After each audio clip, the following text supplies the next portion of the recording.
Hello guys, welcome back to my vlog. This is still your AJ of the Sea. So it's been a while na nag-upload tayo ng video on this YouTube channel. But today's video, it's a very lucky video because I will be helping you on the step-by-step process on how to apply on a cruise ship.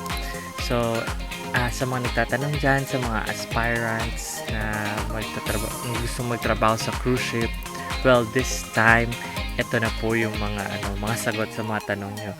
Though this is just the basis of my application, this is just a shared idea from what I have experienced during my application sa cruise ship. So as what you can see, puro kagubatan sa likod natin because it's been a year na nag-lockdown at hindi tayo nakabalik ng barko, and this year, in a few months, makakabalik na tayo sa barko. Alright guys, stay tuned on my video, and if you like this video, just click on the like and subscribe button para maging updated kayo with all the videos that I am uploading. Alright, so let's jump into the video.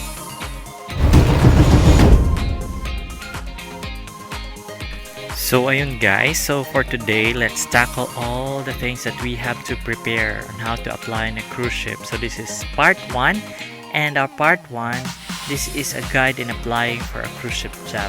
So let's all be successful someday, and hope this video will help you. So for today, yung mga itatackle natin are those things na kailangan natin. What are the preparations needed before applying? So, kailangan prepared ka with all the documents needed. Sa medium of application, alamin mo kung paano mag-apply, techniques and guides for interview, trainings and seminars, visa and documentation, financial needs for processing, emotional preparedness, and how to enjoy your contract. So, ito yung mga basic things na kailangan natin para maintindihan natin kung ano talaga ang trabaho at paano makapasok at paano enjoyin yung pagtatrabaho sa cruise ship. So, for today, uunahin natin yung unang bagay na kailangan, yung documents needed. So, bago ka mag-apply, you should have to be armed with all the documents para mas may edge ka kesa sa ibang applicant. So, hope this video will help you para makapag-start on working on your dreams on a cruise ship job. So, una, kailangan mo ng passport. Pangalawa, you need your SEAMANS book.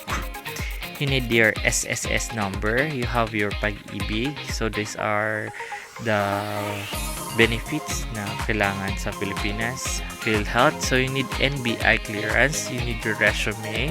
Of course, a good resume is good. Certificate of employment as reference for your training.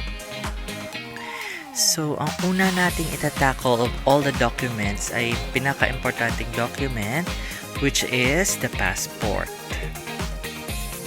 So, sa passport, kailangan mo to kasi kailangan mong lumabas na bansa. Kailangan mo ng passport. So, may passport ka, mas malaking edge mo kasi it means that you are ready na to work on a cruise ship. So, paano pa kumuha ng passport? So, there are basic things na kailangan natin gawin para kumuha ng passport. What we have to do is kailangan lang natin na mag-apply online and book for online appointment.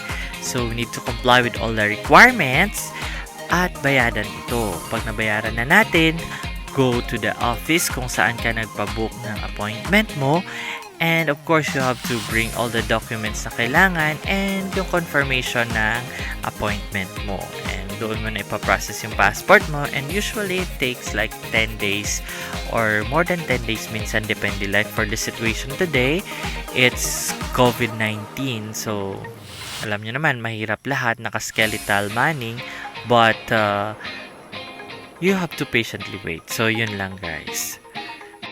So, ang next naman na kailangan natin kunin is yung SEAFARERS record book and SEAFARERS identification card. Or dati tinatawag to na SEAMANS book. So, dati isang document lang to. So, tinatawag to na Seafarer's Identification and Record Book. Pero ngayon, pinaghiwalay na siya. So, yun guys, you can get a Seafarer's Record Book and a Seafarer's Identification Card after you pass the basic training first. So, basic training, kukunin mo to. So, didiscuss ko sa inyo na separate topic kung ano yung basic training. So, ito yung SOLAS dati, basic training. SRB and SID is a major requirement to all seafarers before they can join ships and becoming eligible to work. In here in the Philippines, the sole agency that issues the Seaman's book is the Maritime Industry Authority or the Marina.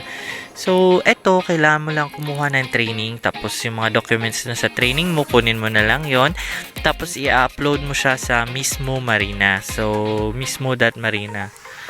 Doon mo siya i-upload. So, yun yung pinaka-portal ng Marina kung saan ka mag-a-apply ng Seafarer's Record Book mo or Seafarer's Identification Card mo. So, pag na-comply mo yun, nabayaran mo na, pupunta ka lang ng Marina, tapos ipa-file mo lang siya doon. Yung record book, usually 3 days siya, pero hindi ko lang sure yung identification card kung ilang days. Kasi yung sa akin, for now, it's still Seafarer's Identification, Seafarer's Identification Record Book pa rin siya. Kasi habang hindi pa nag-expire, pwede pa naman siyang gamitin. So, yun guys. So, if you have questions, just comment down below for this kasi pwede ko kayong tulungan. Or if you insist, gagawa tayo ng separate video para mabibigyan ko kayo ng idea kung paano tayo mag-apply for a SID and SRB. Alright guys. So, ang mga susunod na mga requirements or mandatory requirements ng Pilipinas para sa trabaho mo. So, first is yung SSS o Social Security System Number. So, visit the SSS website and sssgov.ph. Click the icon no SSS number yet. Apply online. Take note that the link shall be sent to the registered email which will enable the registrant to continue this SSS number application. So, online na rin siya na-apply ngayon yung SSS number. So, hindi ka na mahihirapan. So, pag nakapag-apply ka na nito, magre-resend si SSS sa'yo ng papel na confirmation na you are registered with SSS. So, piprint mo lang ito at ito yung gagamitin mo para sa pag-apply. Ito namang susunod, ayaw mo man nito pero kailangan mong kumuha nito, wala kang magagawa kasi sa pilitan nito. PAG-IBIG, char lang. So pag-apply ng PAG-IBIG number, access the PAG-IBIG Fund Online Registration System. So open mo lang yon, accomplish the pre-registration form, fill out the online registration form, print the member's data form. Pwede mo to i-present sa employer mo. Pero, hindi pa yon yung permanent number mo sa PAG-IBIG. So, para ma-verify mo yon, antay ka pa ng 5 days, magme-message sa'yo yung PAG-IBIG ng permanent na membership data number mo. Tapos, buksan mo ulit yung site kung saan ka nag-register, tapos print mo ulit yung MDRF mo, tapos doon na-appear yung permanent na number mo sa PAG-IBIG at ito na ipaprint mo at papasa mo sa employer. Yung next document na kukunin natin ay mong kunin kasi baka mawaldas lang sa wala yung pera mo, parang PAG-IBIG mo na in-invest mo, wala din nangyari. Char lang. So, how to apply online registration ng PhilHealth. Yun, bisita ka lang sa link, then sundin mo lang lahat ng mga steps na nakalagay. So, hindi ko na babasahin kasi tinatamad ako. So, ikaw na bahala dyan. Wala naman akong pakialam dyan kasi kinukurakot nila. Ayun nga. So, importante din naman ito kasi once magkakasakit tayo, mas malaki ang tulong nito sa atin. Kasi nga, pag na-hospitalize tayo, pwede maging zero yung babayaran natin once updated yung pagbabayad natin sa PhilHealth. So, wag nyo na lang isipin yung kumukuha ng pera nyo. Isipin nyo lang nagmahal kayo sa maling tao. Agoy, may hugot pa rin. So, yun guys. So, that's how to secure PhilHealth number as part of the requirements. Okay?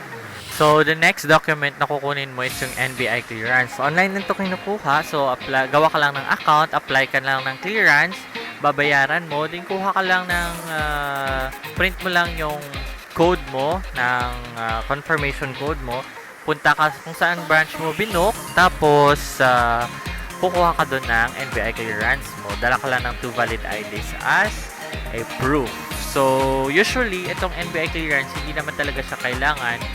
But, para malaman nilang na wala kang derogatory records from the sa Pilipinas. So, yun yung kukunin mo para at least meron ka lang na proof na you are eligible to work abroad. Okay? So, our next document will be a resume.